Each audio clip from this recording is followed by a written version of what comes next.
जौनपुर के पूर्व सांसद और बाहुबली धनंजय सिंह अब मुसीबत में फंसते नजर आ रहे हैं। जी हां, हम ऐसा क्यों कह रहे हैं? क्योंकि अब वो जेल जा चुके हैं। जहां एक तरफ धनंजय सिंह चुनाव लड़ने की तैयारी कर रहे थे, लेकिन भारतीय जनता पार्टी की तरफ से जौनपुर सीट पर अलग प्रत्याशी घोषित हो गया और इस बीच धनंजय सिंह ने ऐलान कर दिया, या यूं कहे तो तेवर दिखाने शुरू कर दिए कि वो चुनाव लड़ेंगे। लेकिन इस तेवर के बीच अब कानून का एक फैसला सामने आ गया है। कानून का फैसला ये कि एक मामले में, धमकी के मामले में, धमकाने के मामले में, रंगदारी के मामले में धनंजय सिंह को दोषी करार दे दिया गया है। ये पूरा मामला 2020 का बताया गया है, जहां पर नमामि गंगे प्रोजेक्ट मैनेजर अभिनव सिंघल को धमकाने के मामले में पूर्व सांसद धनंजय सिंह को दोषी करार दिया गया है। और अब इस मामले में धनंजय सिंह पर कल सजा सुनाई जाएगी। एमपी एमएलए कोर्ट के न्यायाधीश शरद त्रिपाठी की न्यायालय में ये मुकदमा चल रहा था। 10 मई 2020 का ये पूरा मामला बताया गया है, जब अभिनव सिंघल ने धनंजय सिंह और उनके साथी संतोष विक्रम सिंह पर अपहरण, रंगदारी मांगने और धमकी देने के मामले में जौनपुर के लाइन बाजार थाने में एफआईआर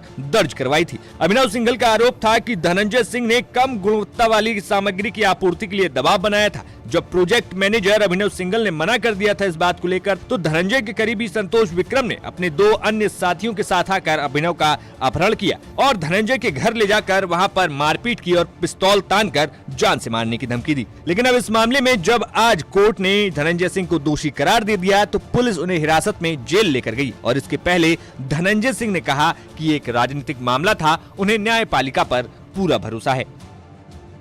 देखिए, न्यायपालिका के ऊपर नहीं कुछ कहा जा सकता, लेकिन एक करप्शन का मामला था, सबको मालूम था जी। नमामि गंगे जो यहाँ पे जिस तरीके से काम चल रहा था, वही इशू था और उसमें सारी चीज़ें एफआईआर कर्ता ने एफिडेविट दी थी, सारी चीज़ें हो गई थी उसमें। अननेसेसरी का इस तरीके का I don't know what is happening. चलिए, जो गवाही हुई थी वो बिल्कुल मामले में जितनी भी मोबाइल तो किस तरह से देखते हैं ये वाला। देखिए, न्यायपालिका के ऊपर हम सवाल नहीं खड़ा कर सकते, देखते हैं कल let the judgement come first. Jaunpur से राजकुमार सिंह की रिपोर्ट, यूपी तक।